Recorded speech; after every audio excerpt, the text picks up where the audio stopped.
It was a bright afternoon in downtown Los Angeles. The sun shone down, reflecting off the glass buildings, making the city sparkle. The streets were busy, full of people rushing to get to their destinations. Cars honked, and the sound of footsteps echoed through the air as people moved around, each with their own story. The city was alive, always moving, never stopping. In the middle of this busy street, a sleek, black SUV cruised through the traffic. Inside, sat Marcus Hayes. He was dressed in a simple, clean suit, looking calm and collected. To anyone who looked his way, he seemed just like any other young man. Someone who was maybe heading to a meeting, or out for a quick lunch. Nothing special. But if you looked closer, you would have seen that there was something different about Marcus. There was a quiet confidence in the way he sat. A calmness that came from knowing exactly who he was and where he was headed. The kind of confidence that only comes from success, from working hard, from having a vision and turning it into reality. Marcus wasn't just another guy trying to make it in the world. He had already made it. He was one of the wealthiest black entrepreneurs in the country, a name that carried weight in the business world. Marcus didn't just own one business. He owned several. Luxury hotels.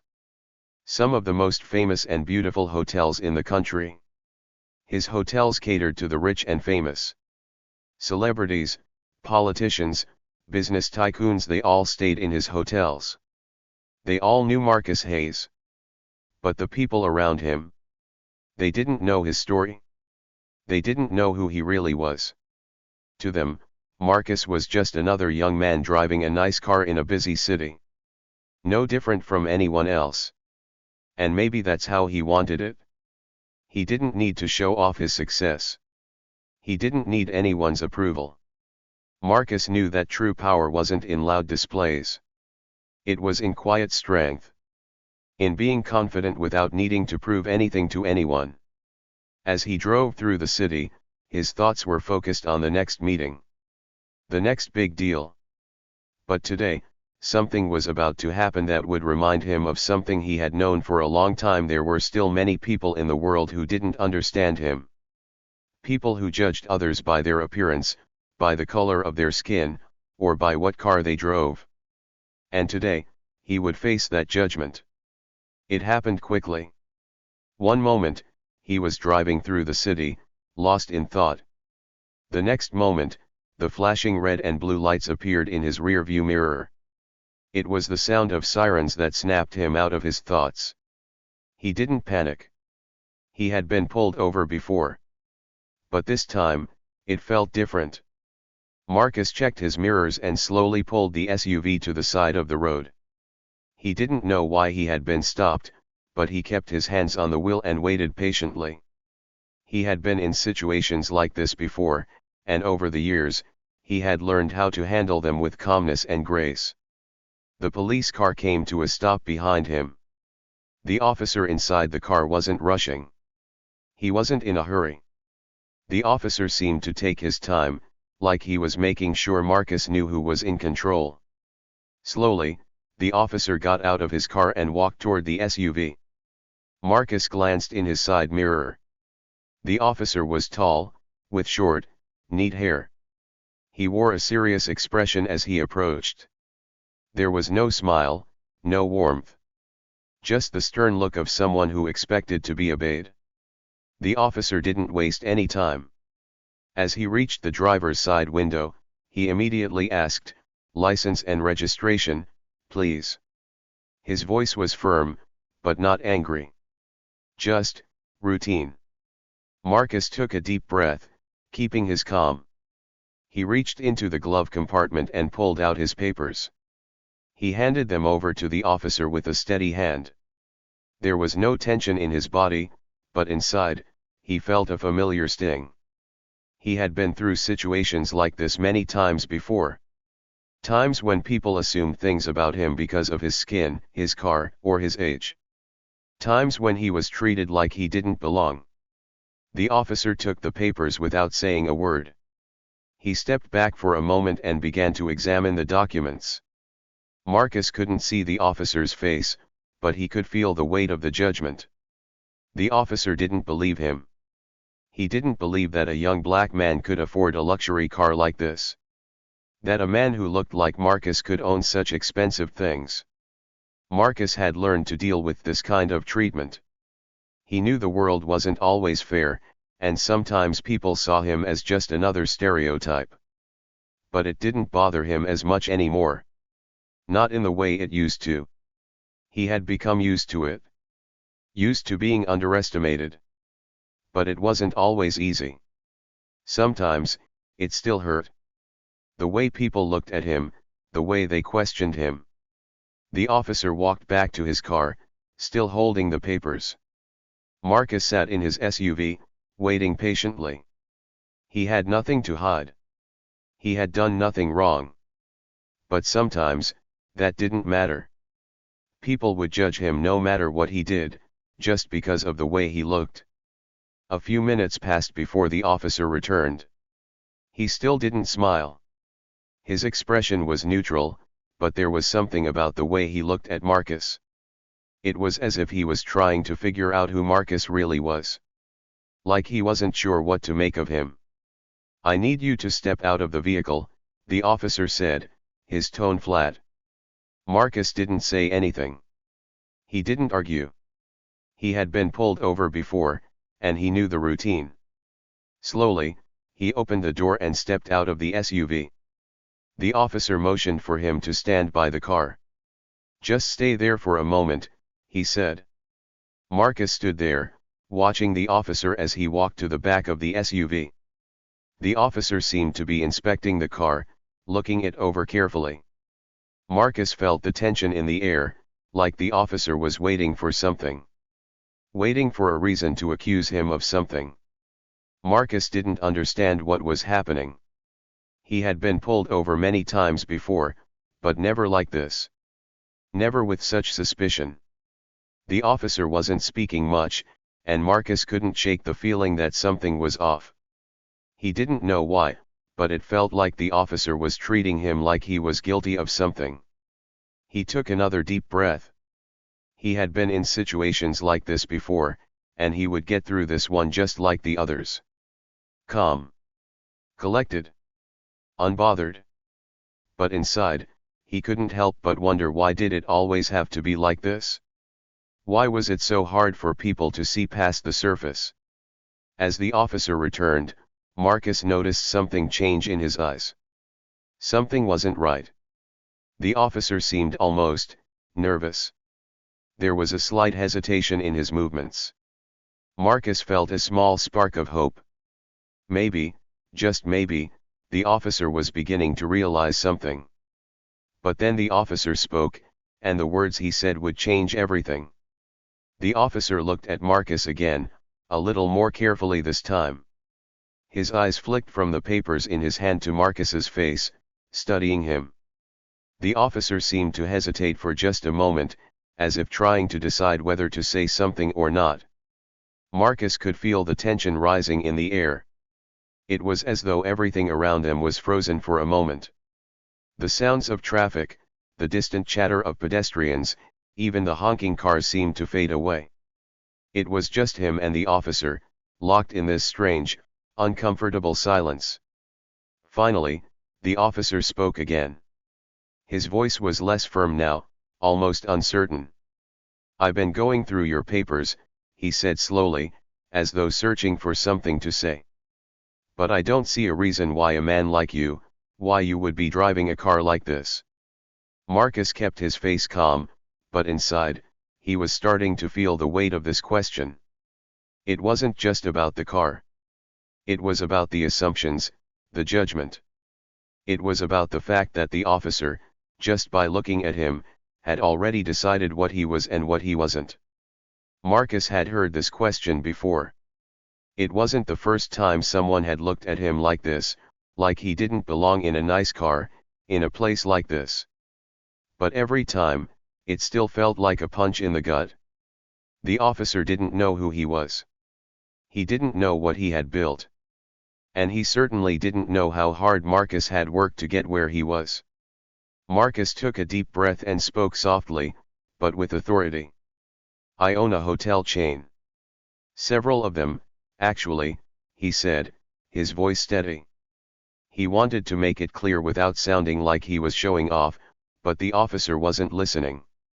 The man's eyes were still searching Marcus, looking for signs of a lie, for something to explain why Marcus shouldn't be driving such a nice car.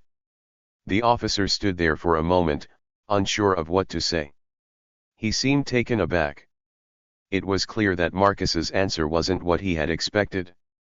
He looked down at his notepad, scribbling something on it, before looking back up at Marcus with an expression that could almost be described as disbelief.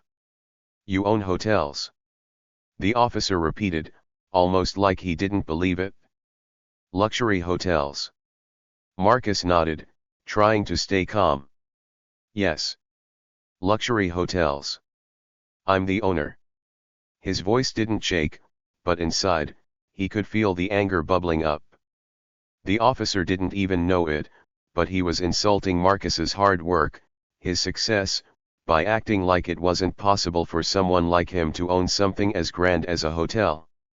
The officer seemed to take a moment to process the information. He looked at Marcus again, as though trying to decide if he should believe him or not. His eyes were full of doubt, and Marcus could tell that he wasn't sure how to handle this. For a moment, everything was still again.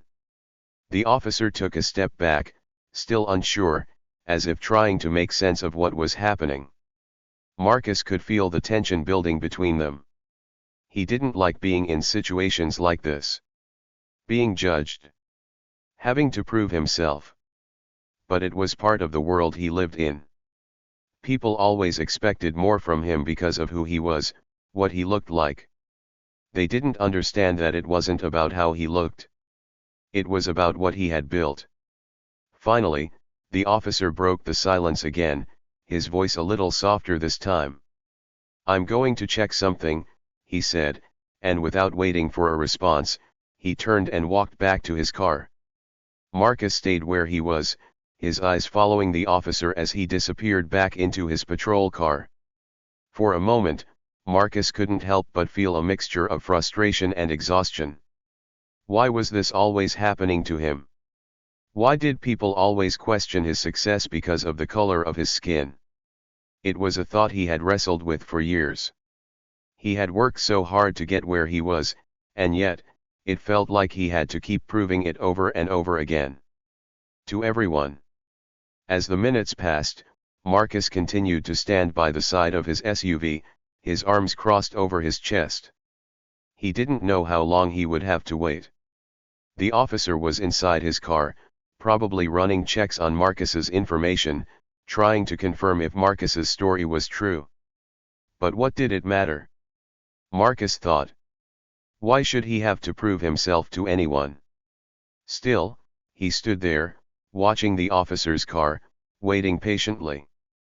The longer he stood there, the more he thought about how unfair this was. How many times had he been in situations like this? How many times had he been pulled over or questioned simply because people couldn't believe that someone like him could have built a successful business from the ground up? It wasn't the first time he had faced this kind of judgment. But every time, it hurt. It hurt because he knew that no matter how many hotels he owned, no matter how many businesses he ran, people would always see him differently because of the way he looked. And it wasn't just the police. It was everywhere. It was in the business meetings, at conferences, even in the stores. People always assumed the worst about him. But Marcus had learned not to let it bother him too much. He had to. If he let it get to him, it would eat him alive. The world wasn't fair, and people weren't always going to treat him with respect. He knew that. But he also knew that he didn't need their approval. He didn't need anyone to tell him he was worth something. He already knew it. He looked around at the city again, feeling the weight of the moment. It was almost like the world had paused. The sounds of the city, the distant chatter, the busy streets, it all seemed far away for a moment. It was just him and the officer, caught in this strange moment of tension. The officer was still sitting in his car. Marcus could see him through the rearview mirror. He was bent over, probably typing on his computer, checking something. Marcus couldn't see the screen, but he could guess what was happening. The officer was probably running a background check. He was probably looking for any reason to keep Marcus there a little longer. It was then that something strange happened. The officer suddenly turned off the engine of his patrol car. He got out of the vehicle slowly, looking more serious than before. Marcus couldn't figure out why, but there was something about the officer's body language that had changed. It wasn't just the usual routine anymore. There was something else in the air. The officer walked back toward Marcus, this time with a slightly different attitude.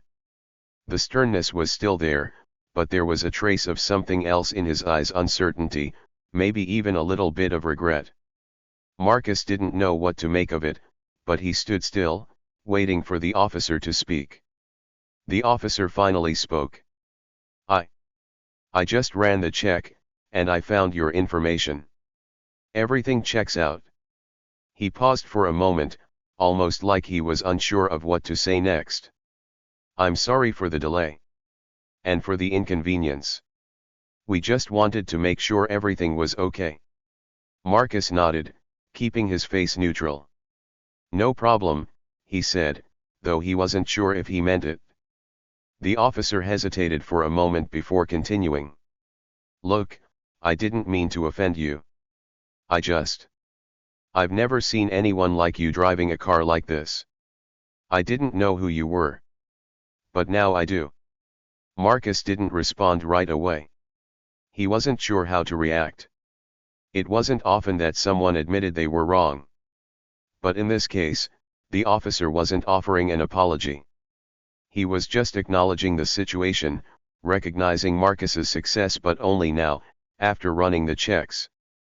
The officer gave him a small nod and stepped back. You're free to go. And again, I apologize for the misunderstanding. Marcus watched the officer for a moment, then nodded. There was nothing more to say. The officer had done what he needed to do. And Marcus had done nothing wrong. He turned back toward his SUV, opened the door, and got in. The officer watched him for a moment before returning to his patrol car. As Marcus drove off, he couldn't help but think about the whole situation. The way the officer had treated him.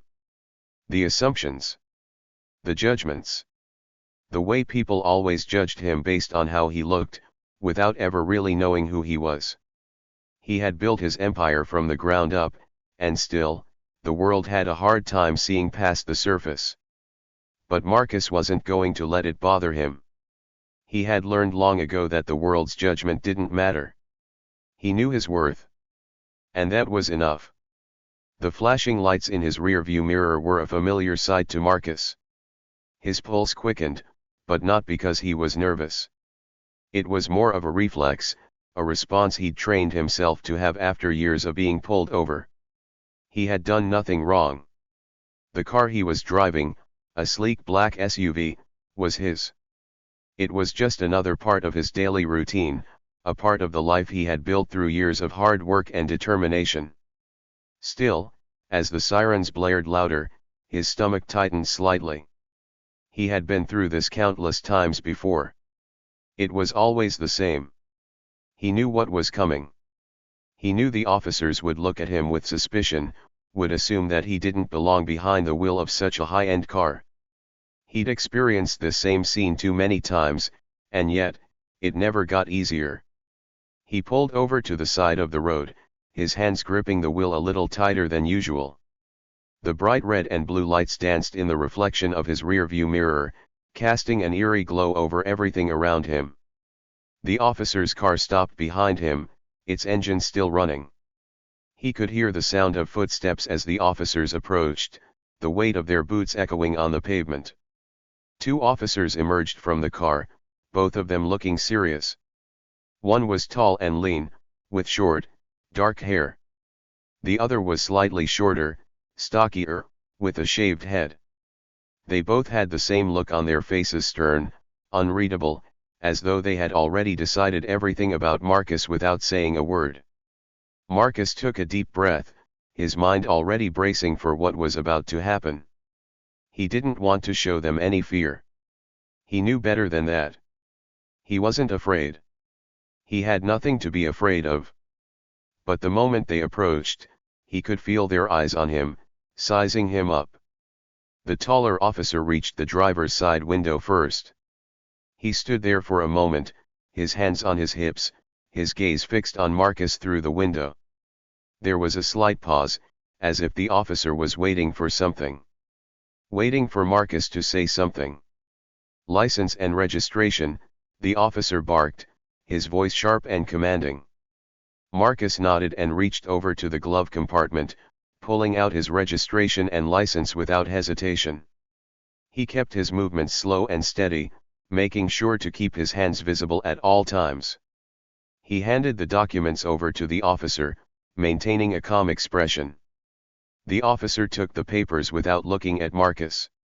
He flipped through them briefly before glancing up at Marcus, as if waiting for him to say something. There was no greeting, no acknowledgement of him as a person. The officer just stared at him, and Marcus could feel the weight of that gaze, the unspoken judgment in it. It wasn't new to him. It was something he had grown used to, but that didn't make it any less hurtful. "Is there a problem, officer?" Marcus asked, keeping his voice even, though the words felt heavy in his mouth. The officer didn't immediately respond. Instead, he glanced at his partner, who had now joined him at the window. They exchanged a brief look, the kind that spoke volumes. Marcus knew exactly what they were thinking. They were questioning him. Wondering what he was doing in such a nice car. Wondering how a black man could possibly afford something like this. The taller officer shifted his weight and let out a small sigh. "We'll need to run your information," he said, his voice a little more distant now. It was almost like he was talking to himself rather than to Marcus. It didn't feel like an explanation, it felt more like an accusation. He stepped back, motioning to his partner to stay by the window while he returned to the patrol car. Marcus couldn't help but feel a surge of frustration rise inside him. It was the same thing, over and over again. The assumption that someone like him couldn't possibly own something like this car. It didn't matter how hard he worked, how much he had accomplished. To them, he was just another black man behind the wheel of a car that didn't fit the image they had of him. They didn't see the successful businessman. They didn't see the owner of several luxury hotels. They saw someone who didn't belong. The second officer, the shorter one, leaned against the window and looked down at Marcus. He didn't say anything at first, but Marcus could feel the weight of his gaze as well. It wasn't a look of respect. It wasn't even a look of curiosity. It was a look of judgment, pure and simple. "So," the officer said, breaking the silence. "What kind of business do you run, anyway?" Marcus clenched his jaw slightly, but kept his voice calm. "I own a hotel chain," he said. "Luxury hotels." The officer didn't seem impressed. He just nodded, but there was no acknowledgement of Marcus's statement. It was almost as if he didn't believe him. Marcus could see it in his eyes. The officer was thinking, there's no way this guy owns a hotel chain. Not someone like him. The officer didn't press the matter any further, but Marcus could tell that he was still suspicious. The man's eyes flicked over to the tall officer, who was still sitting in the patrol car, checking something on his laptop. He could feel the weight of their doubt on him, even without words. It was as if they were both waiting for something, waiting for the truth to come out, to prove that he was who he said he was. Marcus sat back in his seat, trying to keep his breathing steady. He knew the game they were playing. They wanted him to prove himself. They wanted him to show them that he was more than just the man they saw standing before them. But Marcus had nothing to prove. He had worked hard for everything he had, and he wasn't going to let anyone take that away from him. Minutes passed, but it felt like an eternity. Marcus could feel the frustration building inside him, but he refused to show it. He knew that getting angry wouldn't help. Getting upset would only make them see him as a stereotype, as the angry black man who didn't know his place. He wasn't going to give them that satisfaction. Instead, he focused on his breathing, trying to calm the storm inside his chest. He had been through this before, after all. This wasn't the first time someone had questioned his success. This wasn't the first time someone had treated him like he didn't belong in the world he had built. It wasn't the first time, but it still stung. Every time. The officer returned to the window, interrupting his thoughts. He had a stern look on his face, but there was something different about him now. He wasn't as hostile as before, but the doubt in his eyes hadn't disappeared. "We've checked your information," the officer said, his voice a little more neutral now. "Everything checks out." Marcus nodded, but he didn't feel any relief.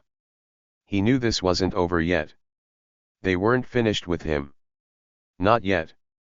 The officer didn't seem to have anything else to say, but he stood there for a moment longer, looking at Marcus as if he expected him to say something. Marcus didn't respond. What was there to say? The truth was right in front of them. He was who he said he was. He had nothing to prove. Finally, the officer stepped back and waved his hand in a dismissive gesture. "You're free to go," he said, the words barely more than a formality. Marcus didn't waste any time. He started the engine of his SUV and pulled away from the curb. As he drove off, he couldn't shake the feeling of their eyes on him. The doubt, the judgment, the unfairness of it all. It was something he had experienced time and time again, and yet, it never got easier. He had built something great, something that should have commanded respect. But all they saw was the color of his skin and the car he drove. They didn't see the years of hard work, the sacrifices he had made, the obstacles he had overcome. All they saw was someone who didn't fit their idea of success. As Marcus drove away from the officers, he tried to shake off the frustration that still lingered in his chest. He had dealt with moments like this before, moments where people doubted his success, where they assumed that his success was somehow undeserved. But this time, it felt different. The way the officers had looked at him, the way they had assumed he didn't belong in that car, it stung more than usual. He glanced out of the window as he drove through the busy streets of Los Angeles, the city that had both built him up and tried to tear him down. Marcus had grown up here, in the heart of the city, but it was a different world now. He wasn't the same young man who had once struggled to make ends meet. He wasn't the same person who had to work 2 jobs just to pay rent. He was someone different now, someone powerful. But it didn't matter to some people. To them, he was still just another black man. Someone who didn't belong in the spaces he had fought so hard to claim. He pulled into the parking lot of one of his hotels, a sleek, modern building with glass windows that reflected the sky. It was one of the jewels in his growing empire, a testament to his hard work and vision. But as he stepped out of the car and walked towards the entrance, he couldn't shake the feeling that nothing he did would ever be enough. That there would always be someone who would see him and think, "You don't belong here." The hotel lobby was quiet, as it often was at this time of day. The front desk attendant greeted him with a warm smile, but Marcus could see the curiosity in her eyes. She knew who he was, of course. She knew he owned the place, but did she really understand what that meant? Did she understand the weight of the work it had taken to get here? Marcus smiled politely, but his mind was elsewhere. As he made his way to his office, he couldn't stop thinking about the way those officers had treated him. How they had looked at him like he was some kind of imposter. The idea of being treated like he didn't deserve the things he had worked for made him angry, but it also made him wonder. How many other people faced the same kind of treatment? How many other black men and women were judged, questioned, or overlooked simply because of the way they looked? He knew it wasn't just him. It wasn't just his success that was being questioned. It was the whole idea of black success. The way society looked at it as something rare, something out of place. He had seen it in the way people treated him when he was younger, and he still saw it now, despite everything he had achieved. It didn't matter how much money he had or how many businesses he owned. To some people, he would always be an outsider. An anomaly in a world where people like him weren't supposed to succeed. As Marcus sat down at his desk and glanced over the reports for the day, he couldn't help but feel a sense of isolation. The pressure to always prove himself was exhausting. He had built an empire, but it felt like he was always fighting an invisible battle. A battle against the doubts of others. A battle against the expectations placed on him because of his skin color. It didn't matter that he had earned every penny, every accomplishment. To the world, it was never enough. He opened his laptop and began to go over some of the upcoming projects for his hotel chain. New locations, renovations, partnerships with high-end brands. The work was steady and profitable, but even as he looked at the numbers and the plans, he couldn't escape the nagging feeling that he was still being judged. He wasn't just building hotels. He was building a life, a legacy, and yet, the world refused to see him as more than just the sum of his skin color and the car he drove. The intercom on his desk buzzed, pulling him out of his thoughts. "Mr. Hayes," the receptionist's voice came through. "You have a visitor." Marcus sat back in his chair, slightly surprised. "Who is it?" "It's a reporter," she replied. "From the LA Times. They want to do an interview." Marcus's brow furrowed. He wasn't one to seek the spotlight, but he had been approached by the media before. Most of the time, he turned them down. But something about this felt different. Maybe it was the frustration he was feeling in that moment. Maybe it was the way the officers had treated him earlier. He had always been careful with his image, but today, he felt like he needed to say something. "Send them in," he said, his voice firm. A few moments later, a young woman walked into his office. She was dressed professionally, but there was an air of curiosity about her. She looked like someone who had a lot of questions. As she sat down across from him, she smiled politely, but there was an intensity to her gaze. "Mr. Hayes," she began, "thank you for agreeing to meet with me today. I've heard a lot about your rise in the business world, and I wanted to talk to you about your journey. How you got to where you are today." Marcus nodded. "Sure, go ahead."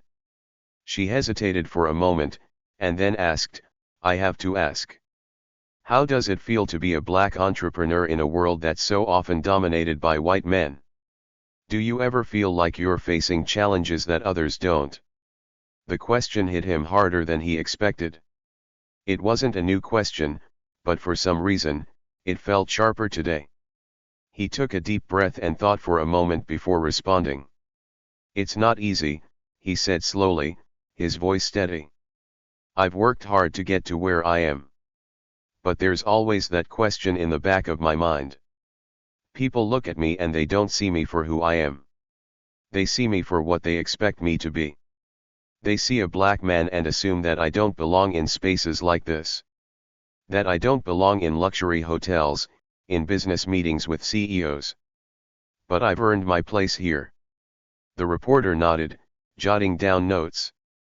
"But do you think the world is changing? Do you think that people are starting to accept black entrepreneurs as equals?" Marcus looked out the window for a moment, his mind racing.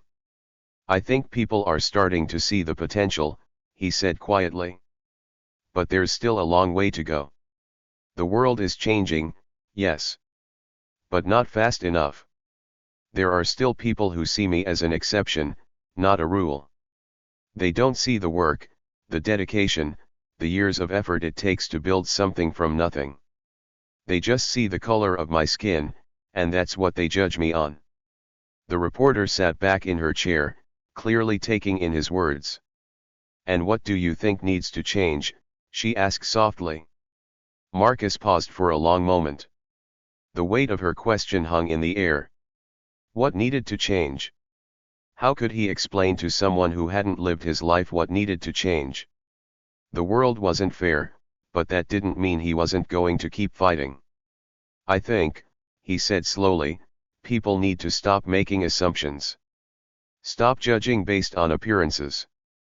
We need to recognize that success doesn't look one way. It doesn't have a color. It doesn't have a race. It's about what you do, not who you are. And if people could see that, if they could see beyond their biases, maybe we could start to build a more equal world. The reporter was quiet for a moment, and then nodded slowly. I think that's a message a lot of people need to hear. Marcus didn't respond right away.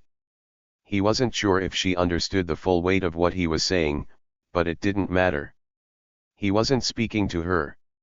He was speaking to the world. He was speaking to everyone who doubted him, everyone who had ever judged him because of the color of his skin. Marcus sat still in the car, the quiet hum of the engine the only sound between him and the two officers. He could feel the weight of their gaze, both of them scrutinizing him as if they could peel back the layers of his life with just a look. The flashing lights in the rearview mirror seemed to be mocking him, amplifying the tension that already hung in the air. But Marcus, despite everything, remained calm. This wasn't his first time being stopped like this, and he knew it probably wouldn't be the last.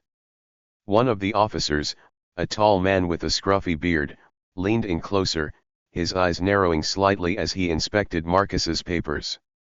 "What do you do for a living?" he asked, his tone casual, but Marcus could hear the faint edge of suspicion in his voice. The question wasn't new to Marcus. It was one he had been asked a dozen times before.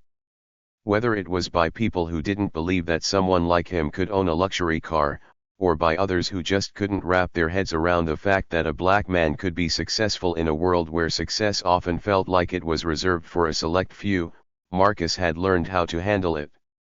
But today, in this moment, the question stung. It wasn't just an innocent inquiry, it felt like an accusation, as if they already assumed he wasn't worth the car he drove or the life he had built. "I own a few businesses," Marcus replied casually, choosing to downplay the truth. He didn't feel the need to share the full scope of his success, especially not to these officers who were so quick to judge him based on his appearance. He could see the way they looked at him. There was doubt in their eyes. Doubt that a man like him, dressed simply in a hoodie and jeans, could possibly own something of value. But he wasn't going to give them more than they already expected. Instead, he leaned back in his seat, knowing they wouldn't believe him. "Not yet." "A few businesses, huh?" the officer repeated, his voice carrying a hint of disbelief. It wasn't a question anymore, it was more of a challenge, as if Marcus needed to prove his claim. They ran his information through their system, their fingers clicking over the keyboard with an air of impatience. Marcus watched them, but he didn't flinch. He knew that they were taking their time because they didn't believe him. And that was fine. He didn't need their validation. He didn't need their approval. As the minutes dragged on, Marcus could feel the tension building. His heart didn't race, it didn't need to. He was in control of this moment.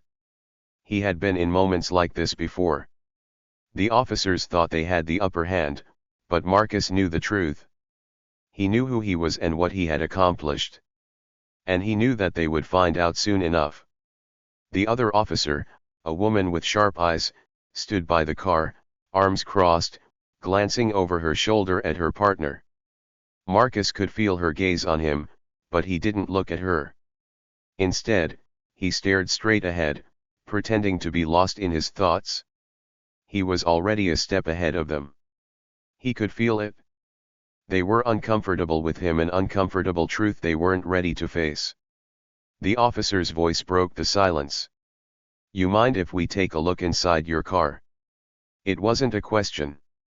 It was a statement. The kind of statement that Marcus had heard too many times before. The kind of statement that always made him feel like he was being treated as guilty until proven innocent. But he didn't argue. He just nodded. Go ahead, he said, his voice calm, almost indifferent. Inside, his mind was working quickly, calculating the next steps, the next moves he needed to make to avoid escalating the situation. He had dealt with far worse before. But today, he was determined not to lose his composure. The officers began to search the car, rifling through the glove compartment and checking the back seat. Marcus sat still, watching them, his hands resting on the steering wheel. He didn't need to speak to them anymore. They were already making their judgments, already assuming that he was hiding something. But he wasn't worried. He knew they wouldn't find anything. He wasn't a criminal. He wasn't doing anything wrong. He was just a man trying to get by in a world that was always ready to tell him he didn't belong. Minutes passed. Marcus kept his eyes fixed on the officers as they continued to search. He could hear them muttering to each other, exchanging comments in low voices that he couldn't quite make out. But it didn't matter. He had nothing to hide. Finally, the officer who had asked about his businesses straightened up, his frown deepening as he turned back to Marcus. Everything seems fine. You're free to go, he said, though the doubt still lingered in his voice. Marcus nodded without saying a word. He had expected this. They had searched his car, looked through his things, and found nothing. They were still skeptical, still unsure of who he was and what he had accomplished. But it didn't matter. He wasn't here to prove anything to them. He was here to live his life, on his terms. And that was something they would have to accept. As he started the car and pulled back onto the road, Marcus couldn't help but feel a mixture of frustration and relief. He was relieved to be free, to be allowed to continue on his way. But the frustration lingered, gnawing at him. The way they had treated him, the way they had assumed he didn't belong in the car he was driving, it wasn't new. But it always stung. And it made him wonder, how many other people, black people, had to deal with this same kind of treatment every day. Marcus knew he wasn't the only one. He wasn't the only black man who had to fight for respect, for recognition. But that didn't make it any easier. It didn't make it right. And it didn't make him feel any less like an outsider in a world that was quick to judge and slow to accept. As the miles passed and the city began to fade into the background, Marcus's thoughts turned inward. He thought about the businesses he had built, the empire he had created.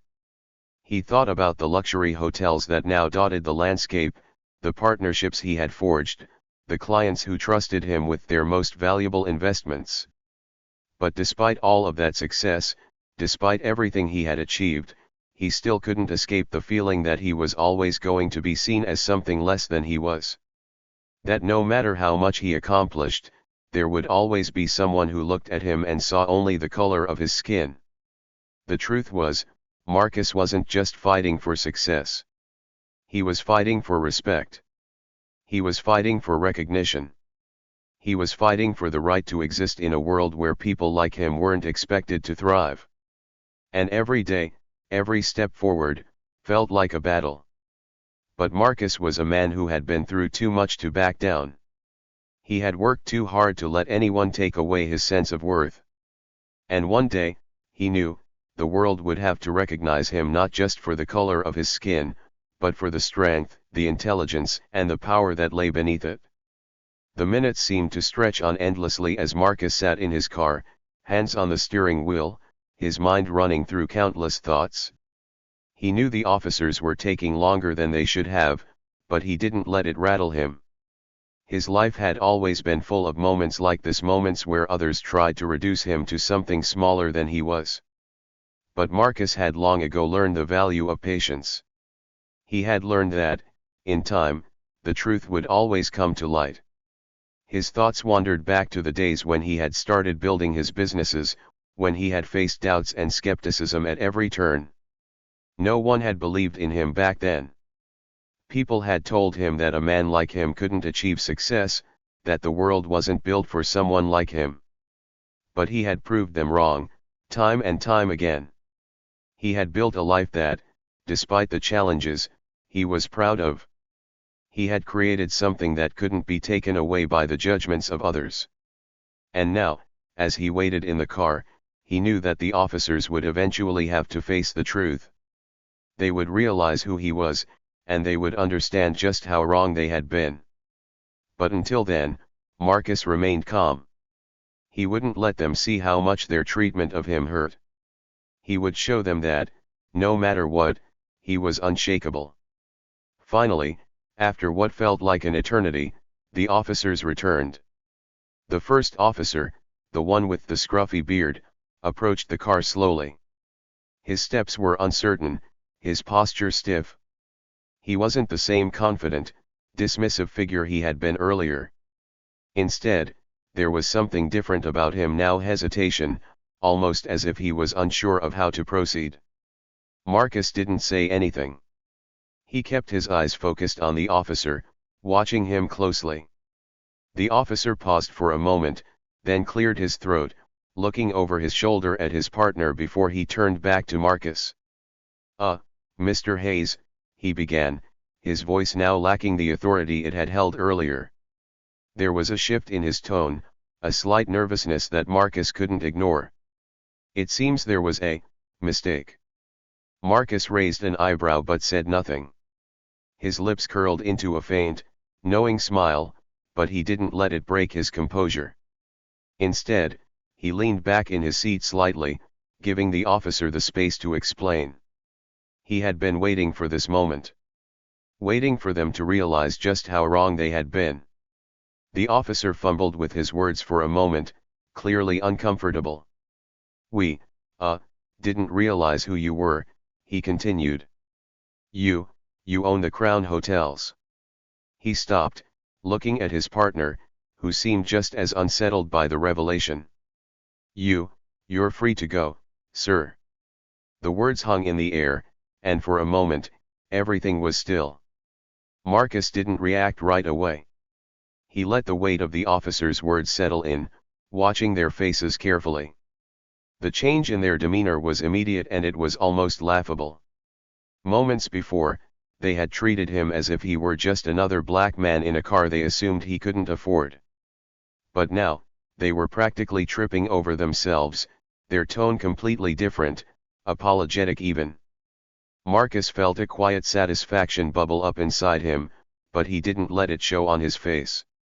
Instead, he simply nodded, his expression calm but filled with the quiet power of someone who had seen this kind of thing before. He knew how quickly things could change. How easily people could go from seeing you as less than to recognizing you as someone they couldn't ignore. The officers seemed to struggle with their own discomfort. They shifted uneasily on their feet, unsure of how to handle the situation now that the truth had been revealed. The scruffy bearded officer didn't meet Marcus's gaze as he spoke again, his voice a little softer this time. "We're sorry for the inconvenience, Mr. Hayes. It was just a misunderstanding. You're free to go whenever you're ready." Marcus didn't respond right away. He could see the unease in their faces, the way they were trying to process the mistake they had made. But he wasn't interested in making them feel better. He wasn't interested in comforting them. He had already given them what they needed to correct their error: his name, his identity, the truth that they had so easily overlooked. Finally, he spoke, his voice low and steady. "Thank you." He said it not because he was grateful, but because it was the polite thing to do. He knew the truth now. They had treated him as less than, as someone who didn't deserve the respect they so easily offered others. But that was all in the past now. The power dynamic had shifted. The officers didn't say anything else. Instead, they stepped back from the car, exchanging glances as if they were unsure of what to do next. Marcus, for his part, didn't need to do anything more. The damage had been done. They had judged him, and in doing so, they had shown who they were. He didn't need to point out their mistake or rub it in their faces. The shift in their behavior said it all. He started the engine of the SUV, the low hum filling the silence between them. As he eased the car back onto the road, The flashing lights in his rearview mirror seemed to fade away, no longer a symbol of judgment but a reminder of the prejudices he had just been forced to confront. As the car sped down the street, Marcus let out a slow breath. He wasn't angry, but he wasn't content either. This wasn't the first time he had been treated this way, and it wouldn't be the last. But this time, there was a small victory in the air. It wasn't about the officers apologizing. It wasn't about their newfound respect for him. It was about the moment they realized who they were dealing with. That realization, that shift in power, was what Marcus had been waiting for. It was the moment they understood that his worth was not determined by their assumptions, but by the life he had built. As he drove away, Marcus felt the weight of the moment settle in. The truth had come to light. And while it might have taken longer than it should have, it had finally been acknowledged. He wasn't just a man in a fancy car. He wasn't just a black man they had decided to judge. He was Marcus Hayes, a successful entrepreneur, a man who had earned every bit of what he had. And no one, not even these officers, could take that away from him.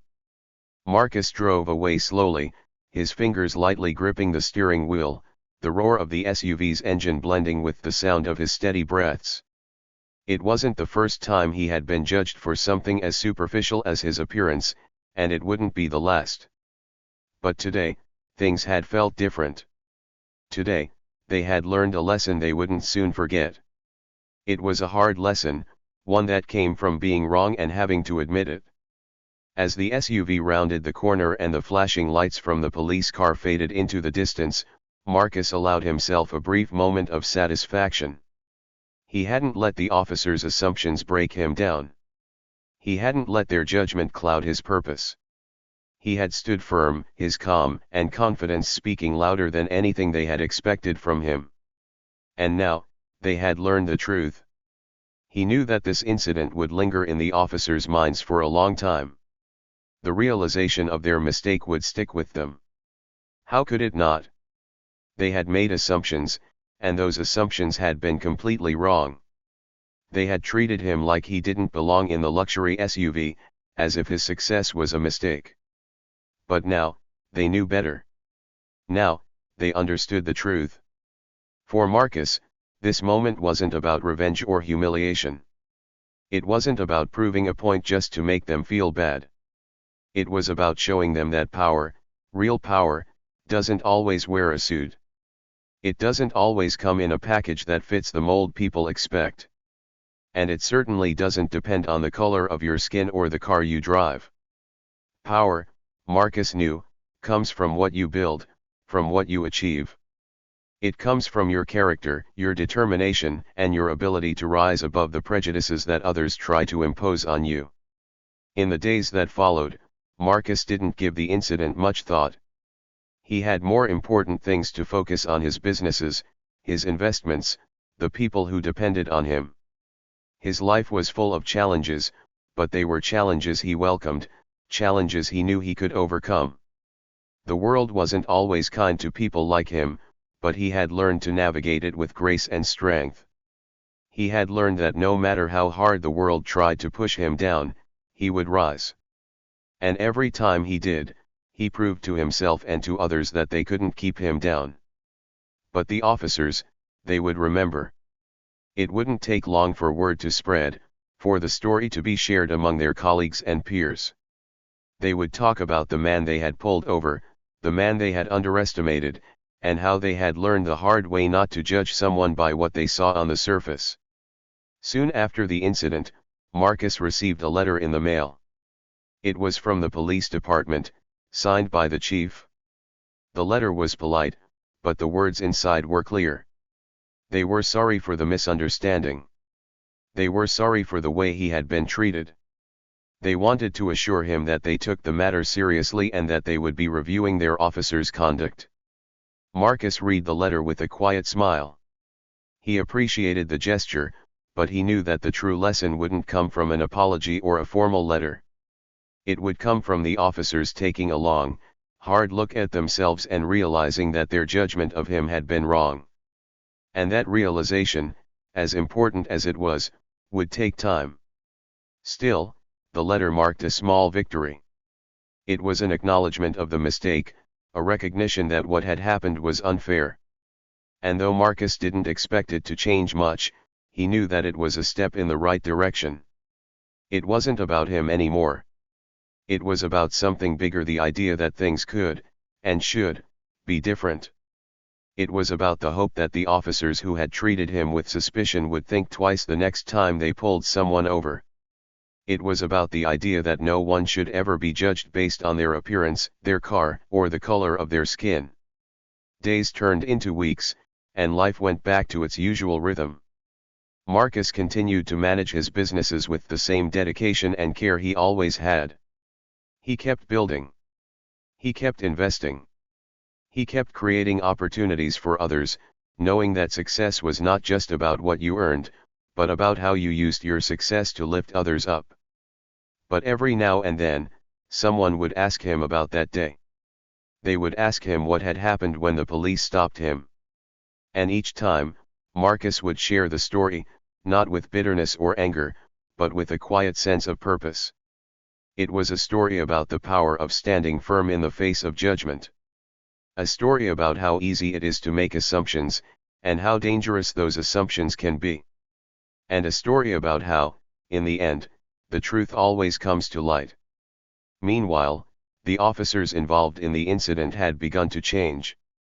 They started attending workshops on bias and fairness. They began to examine their actions more carefully, realizing that their behavior had been shaped by assumptions they hadn't even known they had. It wasn't easy for them, and they didn't expect to change overnight. But the experience with Marcus had left an impression. They had learned that the world wasn't as simple as they had once thought, that people weren't always what they seemed at first glance. And perhaps most importantly, they had learned that no one deserved to be judged based on the way they looked, or the car they drove, or any other superficial factor. For Marcus, justice had been served in a way that mattered. It wasn't about revenge. It wasn't about the apology. It was about the lessons learned, both by the officers and by him. It was about the understanding that power doesn't come from the things you can see on the outside. True power comes from within. It comes from your character, your integrity, and your ability to rise above the negativity that others try to throw your way. And as Marcus continued on his journey, he knew that he would face more challenges, more moments of doubt and prejudice. But he also knew that he would never back down. He would keep proving people wrong, over and over again. Because at the end of the day, it wasn't about what others thought of him. It was about what he thought of himself, and that, he knew, was the most important thing of all. Success, Marcus had learned, wasn't always about the glitzy cars, the fancy suits, or the applause of others. It wasn't about the image you projected, or the stories others told about you. It was about the quiet, unwavering belief in your own worth, and the strength that comes from knowing who you truly are. The world often has a way of assuming things about people based on how they look, how they speak, or what they own. People make quick judgments, influenced by appearances and stereotypes that can't capture the full truth of who someone is. And in a world that often values material success over character, it's easy to forget that true power doesn't come from what's on the surface. True power comes from within. Marcus had shown the officers that day what true power looked like. He hadn't reacted with anger or frustration. He hadn't tried to prove them wrong in some loud, dramatic way. Instead, he simply stayed calm, stayed confident, and waited for the truth to reveal itself. He didn't need to defend who he was because his life, his work, and his success spoke for themselves. And when the truth came out, there was no need for words. The officers realized their mistake, and Marcus walked away knowing that he had done nothing more than stay true to who he was. There is something powerful in remaining calm in the face of unfairness. There's something incredibly strong about choosing to rise above the petty judgments and misunderstandings that the world throws your way. Marcus knew this, and he understood that when you are grounded in your own worth, no one can take that away from you. Not a police officer, not a critic, not anyone. This story was never about revenge. It wasn't about showing the world that Marcus was better than anyone else. It was about showing the world that real power isn't about control or dominance. It's about knowing yourself, believing in yourself, and holding on to that belief no matter what others say or do. Marcus could have easily reacted differently. He could have let his emotions take control, but he didn't. He kept his composure because he understood that the people who had doubted him didn't define him. They didn't know him, and their opinion of him wasn't going to shake his sense of self. People are often quick to judge others, to make assumptions based on the surface. But life teaches you that what you see is not always what you get. The person in the beat-up car may be a millionaire. The woman in the modest clothes may be the most successful person in the room. The quiet person in the back may be the one who is quietly changing the world. It's not the external that defines success, it's the inner strength, the quiet confidence, and the relentless belief that no matter what others think, you know who you are. Marcus didn't need anyone's approval. He didn't need to explain himself to the officers or to anyone else who had underestimated him. What mattered was that he knew what he had built, the lives he had touched, and the legacy he was creating. Success isn't about pleasing others, it's about finding fulfillment in what you do, in how you live, and in the impact you leave behind. Marcus was creating a life he was proud of, one that reflected his values, his hard work, and his vision for the future. And this is the key lesson Marcus taught the officers that day: never judge a book by its cover. Never assume you know someone based on their appearance, their background, or their circumstances.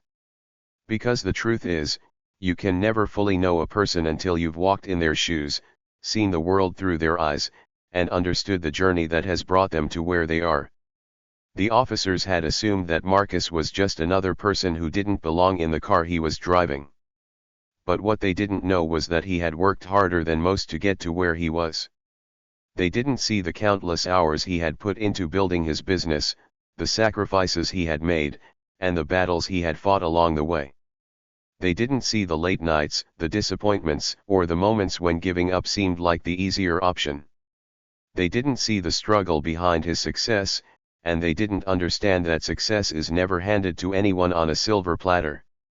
It's earned, and it's earned through hard work, perseverance, and a deep belief in yourself. In a way, the officers had learned a valuable lesson.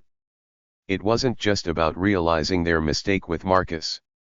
It was about understanding that judgment is easy, but understanding is hard. It's easy to assume, to make snap decisions based on stereotypes and prejudice. But understanding someone's true worth takes time. It takes patience. And most importantly, it takes an open mind and a willingness to see beyond what's on the outside. For Marcus, this experience was a reminder of the power of quiet strength. He didn't need to shout to be heard. He didn't need to make a scene to prove his worth. He simply needed to stay true to himself, and let the world see him for who he truly was. In the end, the story wasn't just about Marcus. It was about all of us. It was about how we all, in our own lives, face moments of judgment, moments when others look at us and think they know our story just by what they see. But what we know deep down is that we are so much more than what others can see on the surface. We are a combination of our experiences, our struggles, and our successes. And when we believe in ourselves, when we hold on to our worth despite the doubts of others, we create our own path. So, the next time someone judges you, remember Marcus' story. Remember that success doesn't come in the package people expect. It doesn't come from the way you look or the car you drive. Success comes from within, from your heart, your mind, and your spirit. And those who underestimate others based on their appearance, they're often the ones left most surprised when the truth comes to light.